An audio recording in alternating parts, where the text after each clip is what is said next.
இன்னைக்கு பல்வேறு கட்சிகளை சார்ந்தவர்கள் ஏன் பிஜேபியில் இருக்கக்கூடிய கூட என்ன சொல்றாங்கன்னா, திமுக காலம் மாதிரி யாரும் வேலை செய்ய முடியாது. இன்னும் சொல்லணும்னா 67 அண்ணா தலைமையில் ஆட்சி அமைஞ்சப்போ அன்றைக்கு முன்னாள் முதலமைச்சராக இருந்த பெரிய பக்தவச்சலம் அவர்கள் பத்திரிகையாளர்களிடத்தில் பேட்டி அளித்த நேரத்தில் ஒன்றை குறிப்பிட்டு சொன்னார். திமுக காரன் ஒரு சிங்கிள் டீயை குடிச்சிட்டு பம்பரமா வேலை செய்வான், அதுக்கு நம்மலாம் ஈடாக முடியாது என்று வெளிப்படையாக சொன்னவர். அதே உணர்வோடு இன்றைக்கு நான் பார்க்கிறேன், நீங்கள் ஆற்றக்கூடிய பணிகள் ஏதோ குளத்தூர் தொகுதியில் மட்டும் இல்ல, ஒட்டுமொத்தமாக தமிழகத்தில் இருக்கக்கூடிய திராவிட முன்னேற்ற கழகத்தை சார்ந்தவர்கள், நம்முடைய செயல் வீரர்கள் ஆற்றுகிற அந்த பணிகள் எல்லாம் பார்க்கிற போது நான் ஏற்கனவே சொல்லியிருந்தேன், 200 தொகுதிக்கு குறையாமல் வெற்றி பெறுவோம் என்று. நம்முடைய கூட்டணி நிச்சயமாக வெற்றி பெறும் என்று.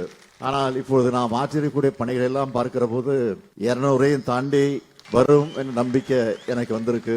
தமிழர் திருநாளாக இருக்கக்கூடிய பொங்கல் திருநாளை எழுச்சியோடு கொண்டாடுகிற இந்த சிறப்பான நேரத்தில் உங்களை எல்லாம் நான் சந்தித்து இந்த குளத்தூர் தொகுதியில், மன்னிக்கணும், நம்ம குளத்தூர் தொகுதியில்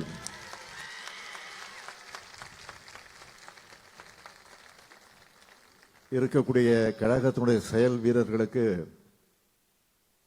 பொங்கல் வாழ்த்துக்களை தெரிவிக்கக்கூடிய ஒரு நல்ல வாய்ப்பு எனக்கு முன்கூட்டியே கிடைத்திருக்கிறது. இந்த சிறப்பான நிகழ்ச்சியை,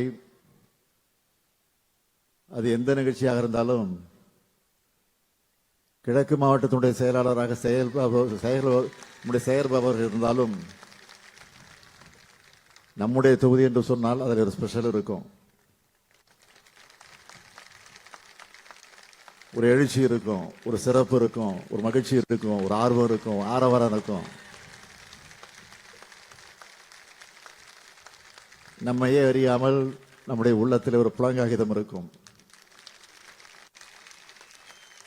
ஆக அந்த உணர்வோடு இந்த நிகழ்ச்சியை ஏற்பாடு செய்திருக்கக்கூடிய நம்முடைய சேகர் பாபு அவர்களுக்கும் அவருக்கு துணை நின்ற கழக நிர்வாகிகளுக்கு நான் முதலில் என்னுடைய நன்றியை நான் தெரிவித்துக் கொள்ள விரும்புகிறேன்.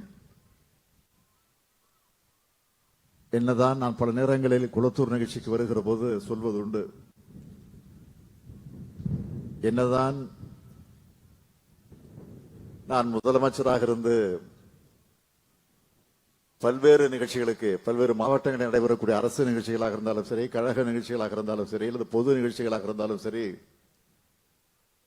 அந்த நிகழ்ச்சிகளில் கலந்து கொள்ளுகிற நேரத்தில் என்ன மகிழ்ச்சி அடைகிறேனோ, பெருமை அடைகிறேனோ. ஆனால் அதைவிட குளத்தூர் தொகுதியில் ஒரு நிகழ்ச்சி நடக்கிறது என்று சொன்னால்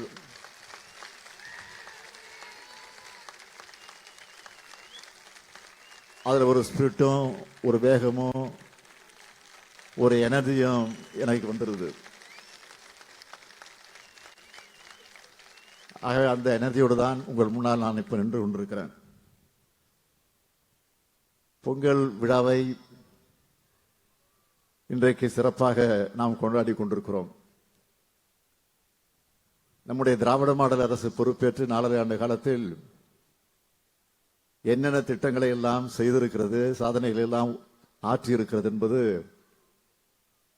உங்களுக்கு நான் எடுத்துச் சொல்ல வேண்டிய அவசியம் இல்லை. ஆனால் நீங்கள் மக்களிடத்தில் எடுத்துச் சொல்ல வேண்டும். அதற்காகத்தான் இந்த பொங்கல் விழாவை இப்படி எழுச்சியோடு கூட்டி உங்களை ஊக்கப்படுத்தி உற்சாகப்படுத்துவதற்காக இந்த நிகழ்ச்சி ஏற்பாடு செய்யப்பட்டிருக்கிறது. ஏற்கனவே நீங்கள் தேர்தல் களத்தில் ஆற்ற வேண்டிய பணிகளில் 50% முடிச்சிட்டீங்க. இன்னும் 50% பாக்கி இருக்கு.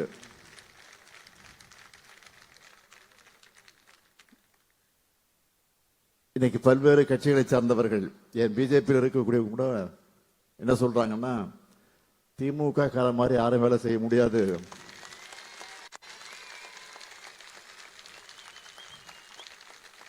இன்னும் சொல்லணும்னா 67 அண்ணா தலைமையில் ஆட்சி அமைஞ்சப்போ அன்றைக்கு முன்னாள் முதலமைச்சராக இருந்த பெரிய பக்தவச்சலம் அவர்கள் பத்திரிகையாளர்களிடத்தில் பேட்டி அளித்த நேரத்தில் ஒன்றை குறிப்பிட்டு சொன்னார். திமுக காரன் ஒரு சிங்கிள் டீயை குடிச்சிட்டு பம்பரமா வேலை செய்வான், அதுக்கு நம்மலாம் ஈடாக முடியாது என்று வெளிப்படையாக சொன்னவர். அதே உணர்வோடு இன்றைக்கு நான் பார்க்கிறேன். நீங்கள் ஆற்றக்கூடிய பணிகள் ஏதோ குளத்தூர் தொகுதியில் மட்டும் இல்ல, ஒட்டுமொத்தமாக தமிழகத்தில் இருக்கக்கூடிய திராவிட முன்னேற்ற கழகத்தை சார்ந்தவர்கள், நம்முடைய செயல் வீரர்கள் ஆற்றுகிற அந்த பணிகள் எல்லாம் பார்க்கிற போது நான் ஏற்கனவே சொல்லியிருந்தேன், 200 தொகுதிக்கு குறையாமல் வெற்றி பெறுவோம் என்று.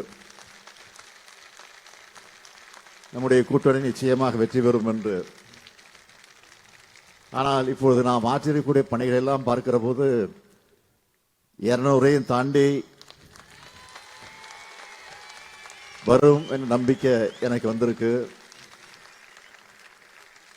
ஆக அந்த நம்பிக்கையோடு பொங்கல் விழாவை நாம் கொண்டாடுகிறோம்.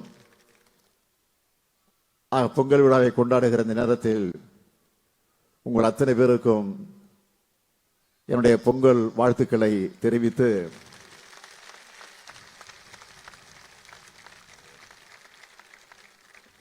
வர இருக்கக்கூடிய தேர்தலில் ஒரு மாபெரும் வெற்றியை பெறுவதற்கு உறுதியெடுப்போம், சபதம் இருப்போம் என்று கூறி மீண்டும் வாழ்த்து சொல்லி விடைபெறுகிறேன். நன்றி, வணக்கம். திருக்கரங்களால் உங்கள் சார்பிலே பொங்கல் வாழ்த்தை பெற்றுக் கொண்டிருக்கிறார்கள். இந்த நேரத்தில் தமிழ்நாடு எங்கும் இளைஞர்களுக்கு தமிழ்நாடு முதல்வர் அவர்கள் தனிப்பட்ட முறையிலே எல்லோருக்கும் லேப்டாப் கொடுத்து கொண்டிருக்கிறார். பல லட்சம் மாணவர்கள் இந்த தொழில்நுட்ப காலத்தில் முன்னேற வேண்டும் என்பதற்காக, யாரையும் பார்த்தவர்கள் வாடிவிடக் கூடாது என்பதற்காக செய்திருக்கிறார். எல்லாவற்றிற்கும் மேலாக ஒரு திட்டத்தின் மேல் இன்னொரு திட்டம், ஒரு திட்டத்தின் மேல் இன்னொரு திட்டம். நாங்கள் கைகூப்பி நன்றி செலுத்துகிறோம். ஆசிரியர்கள், எங்களுக்கு ஓய்வூதிய திட்டத்தை நீங்கள் மறுபடியும் எங்களுடைய வாழ்வாதாரத்திற்காக தந்திருக்கிறீர்கள். பல லட்சம் ஆசிரியர்களில் பலன் பெற்ற நானும் அதில் ஒருத்தி. தனியாக நின்று காட்டில் உலவுகின்ற ஒரு சிங்கம் போல், எம்மையெல்லாம் காக்கின்ற ஒரு சூரியன் போல் எம்மை காக்க வந்த காலம் தந்த தலைமைக்கு நாங்கள் நன்றியை உரித்தாக்குகிறோம். உங்கள் எல்லோருக்கும் சொல்லுகிறேன், எத்தனை பேருக்கு இங்கே தகப்பன்மார்கள் இருக்கிறார்கள் உயிரோடு என்று எனக்கு தெரியாது. அப்படி